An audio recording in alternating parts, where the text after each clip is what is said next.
नमस्कार दोस्तों, आज के पर्सपेक्टिव में आपका स्वागत है। आज हम बात करेंगे मल्टीपोलर वर्ल्ड की। आपको लगता होगा कि दुनिया बदल रही। दुनिया क्यों बदल रही है? क्योंकि यहाँ अब शक्तियों का बिखराव है, सभ्यताओं की वापसी है और नया संतुलन। जरा सोचिए, जिस दुनिया में आज हम जी रहे हैं, क्या आपको वह स्थिर लगती है? सुबह उठते ही एक युद्ध की खबर आती है, कभी यूरोप में तो कभी मध्य पूर्व में। दोपहर होते होते शेयर बाजार किसी अफवाह पर गिर जाता और शाम तक एक देश दूसरे देश को धमकी दे रहा हो। हमें लगता है कि यह सिर्फ आज की खबरें हैं, लेकिन नहीं, यह सिर्फ न्यूज नहीं है, यह इतिहास करवट ले रहा। हम उस दौर में हैं जिसे आने वाली पीढ़ियां किताबों में पढ़ेंगी। एक पुरानी व्यवस्था जो पिछले 30 सालों से चल रही थी, वह अब टूट रही है। दरारें साफ दिख रही हैं और उस मलबे में एक नई व्यवस्था आकार ले रही है। एक ऐसी दुनिया जहां किसी एक की मनमानी नहीं चलेगी, जहां शक्ति एक जगह नहीं बल्कि कई जगहों पर बटी होगी। इस नई व्यवस्था का नाम है द मल्टीपोलर वर्ल्ड। आज हम इसी बदलाव को समझेंगे। यह जानेंगे कि अमेरिका की बादशाहत कैसे कम हुई, चीन और भारत कैसे उठे और इस नई दुनिया में भारत का क्या स्थान। कहानी को समझने के लिए हमें थोड़ा पीछे जाना होगा। साल था 1991। सोवियत संघ USSR का विघटन हो चुका था। शीत युद्ध खत्म हो गया था और उस वक्त दुनिया में एक सन्नाटा छा गया था, क्योंकि अब मैदान में सिर्फ एक खिलाड़ी बचा था, संयुक्त राज्य America, United states of America. वह दौर था यूनिपोलर वर्ल्ड का, यानी एक ध्रुवीय दुनिया। उस समय वाशिंगटन में लिया गया फैसला दुनिया के हर कोने पर लागू होता था, चाहे वो वैश्विक मुद्रा हो, चाहे वो वैश्विक भाषा अंग्रेजी हो, वैश्विक संस्कृति, जीन्स, कोका कोला और हॉलीवुड बहुत कॉमन। पश्चिम को लगता था कि उनका लोकतंत्र और उनका बाजार ही इंसानियत का आखिरी सच। अगर कोई देश अलग रास्ता चुनने की कोशिश करता तो प्रतिबंध लगा दिए जाते या फिर रजीम चेंज के नाम पर सरकारें गिरा दी जाती। यह एक ऐसी दुनिया थी जहां का एक मालिक था और बाकी सब या तो दोस्त थे या फिर दुश्मन। बीच का कोई रास्ता ही बचा। अमेरिका दुनिया का पुलिसमैन बन चुका था, लेकिन इतिहास गवाह है, कोई भी साम्राज्य हमेशा के लिए शीर्ष पर नहीं रहता। तो सवाल यह है, वह अजय अमेरिका आज दुनिया से चुनौती क्यों महसूस कर रहा है? यह व्यवस्था टूटी कैसे? इसके टूटने के पीछे 3 बहुत बड़े और ठोस कारण। पहला कारण था सामर्थ्य की सीमा, the limit of power. America ने इराक और अफगानिस्तान जैसे युद्धों में खरबों डॉलर खर्च कर दिए। नतीजा क्या निकला? तबाही और अस्थिरता। दुनिया ने देख लिया कि अमेरिका के पास सबसे बड़ी सेना तो है, लेकिन वह हर जगह जमीन पर जीतकर हालात नहीं सुधार। ग्लोबल पुलिसमैन थक चुका था। दूसरा कारण, नई अर्थव्यवस्थाओं का उभार। अब अमेरिका युद्धों में उलझा, तब पूर्व में एक ड्रैगन जाग रहा था। चीन ने चुपचाप खुद को दुनिया की फैक्ट्री बनाने, सस्ता सामान बनाकर पूरी दुनिया की सप्लाई चेन पर कब्जा कर लिया। उधर भारत ने सर्विस सेक्टर, IT और अब मैन्युफैक्चरिंग में अपनी जगह बनाई। रूस ने अपनी सस्ती ऊर्जा जैसे गैस और ऑयल और मिलिट्री तकनीक को अपना हथियार बना। मतलब साफ था, पैसा अब सिर्फ न्यूयॉर्क या लंदन में नहीं था, वह शंघाई और मुंबई भी जा रहा। तीसरा और सबसे गहरा कारण था, और यह सबसे महत्वपूर्ण है, 20वीं सदी में विचारधारा की लड़ाई थी, कम्युनिज्म बनाम कैपिटलिज्म। लेकिन 21वीं सदी में पहचान की लड़ाई। तुर्की अपने ओटोमन विरासत को याद कर रहा है, भारत अपनी सनातन और सांस्कृतिक जड़ों पर गर्व कर रहा है, चीन अपनी मिडिल किंगडम वाली सोच वापस ला। देश ने अमेरिका से कह दिया, हमें आपकी तकनीक चाहिए, आपके डॉलर भी चाहिए, लेकिन आपकी संस्कृति और आपकी शर्तें नहीं चाहिए। यहीं से यूनिपोलर दुनिया की नींव हिली और मल्टीपोलर वर्ल्ड का बर्थ हुआ।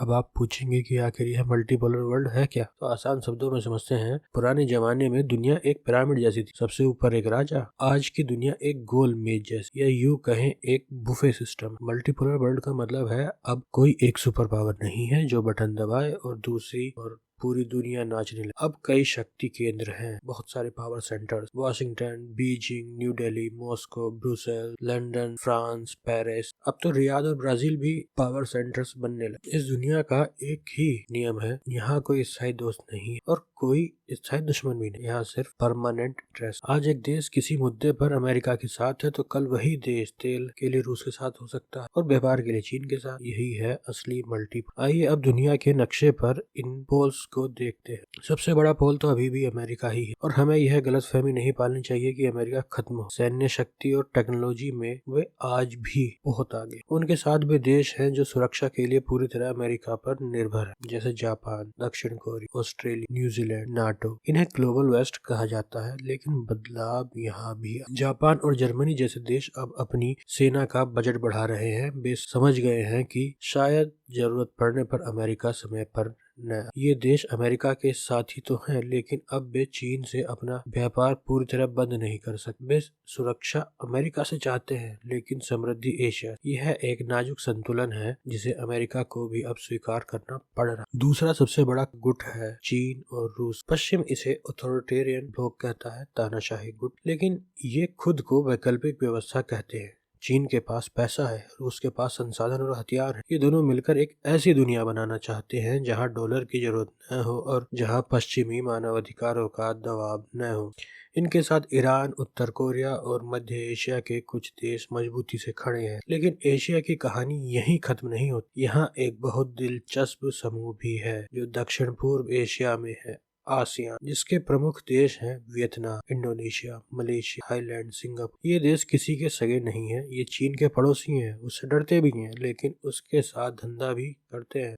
ये अमेरिका से हथियार लेते हैं, लेकिन अमेरिका की जंग में शामिल नहीं होना चाहते। इनकी नीति है हेजिंग, यानी दोनों तरफ दाव लगा। मल्टीपोलर दुनिया का सबसे बेहतरीन उदाहरण अगर देखना है तो इन एशियाई टाइगर्स को देखिए। अब चलते हैं यूरोप। यूरोप बहुत खुद को एक स्वतंत्र पोल मानता है। वे इसे स्ट्रेटेजिक ऑटोनॉमी कहते हैं, लेकिन हकीकत थोड़ी अलग है। यूरोपीय संघ, यूरोपियन यूनियन आर्थिक रूप से तो राक्षस है, बहुत बड़ी है, जायंट है, लेकिन सैन्य रूप से एक बोना। यूक्रेन युद्ध में यूरोप की नींद उड़ा दी। जो नॉर्डिक देश जैसे फिनलैंड, स्वीडन दशकों से शांत और तटस्थ न्यूट्रल थे, उन्होंने रातों रात नाटो ज्वाइन कर लिया। यूरोप अंदर से डरा हुआ है। एक तरफ उन्हें रूस से खतरा है तो दूसरी तरफ वे चीन का बाजार नहीं खोना चाहते और अपनी सुरक्षा के लिए वे फिर से अमेरिका की गोद बैठे। मल्टीपोलर दुनिया में यूरोप का प्रभाव कम हो रहा है क्योंकि वे अपनी एक मजबूत स्वतंत्र आवाज नहीं बना पा रहे हैं। हाल में हुए अमेरिका से ग्रीनलैंड के मुद्दे पर विवाद के कारण भी इस मल्टीपोलर वर्ल्ड के यूरोप और नॉर्डिक देशों के संगठन में एक कमजोरी है। अब इसके बाद एक देश है जो अपनी अलग राह बना रहा है, भारत। भारत किसी गुट का हिस्सा नहीं है, भारत खुद में एक गुट है। शीत युद्ध के समय भारत नॉन अलाइंड गुट निरपेक्ष था, यानी किसी के साथ नहीं था। लेकिन आज भारत अमेरिका के साथ क्वाड में है, रूस और चीन के साथ एससी और ब्रिक्स में है, इजराइल से बहुत अच्छी दोस्ती है, तो अरब देशों से भी अच्छा भाईचारा। भारत खुद को ग्लोबल साउथ की आवाज कहता है। वो देश जो विकासशील हैं, गरीब है, जिन्हें बड़े मंचों पर बोलने नहीं दिया जाता, भारत उनका नेता बनकर उभरा। भारत की कूटनीति अब रक्षात्मक नहीं बल्कि आक्रामक और आत्मविश्वास से भरी है। भारत एक ब्रिज पावर है जो पूर्व और पश्चिम को जोड़ सकता है। अक्सर हम दुनिया को अमेरिका, चीन और यूरोप के चश्मे से देखते हैं, लेकिन भविष्य कहीं और ही लिखा जा रहा है। मध्य, मिडिल ईस्ट, सऊदी अरब और यूएई अब सिर्फ तेल बेचने वाले देश नहीं है, जियोपॉलिटिकल खिलाड़ी बन गए हैं। उन्होंने अमेरिका की बात मानने से मना कर दिया और चीन के साथ डील और रूस के साथ तेल का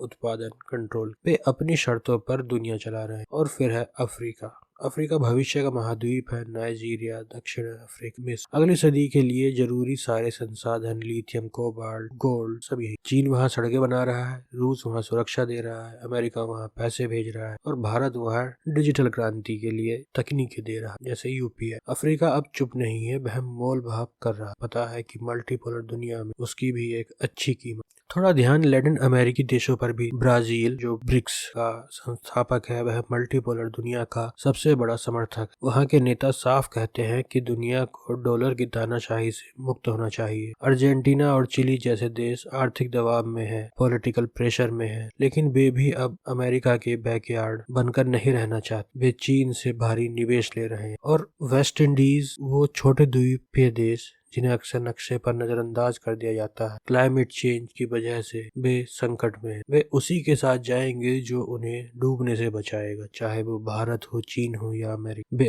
अपनी वोट की ताकत का इस्तेमाल यूएन कर रहे हैं। हमें मल्टीपोलर दुनिया की बहुत तारीफ कर, लेकिन सावधान रहिए, युद्ध याद है, तब भी दुनिया मल्टीपोलर थी। अब कोई एक बॉस नहीं है तो हर कोई बॉस बनने की कोशिश कर। आज हम क्या देख रहे हैं? Proxy war. बड़े देश सीधे नहीं लड़ रहे, वे छोटे छोटे देशों की जमीन पर लड़ेंगे, जैसे सीरिया में, यमन में, यूक्रेन में आप देख रहे हैं।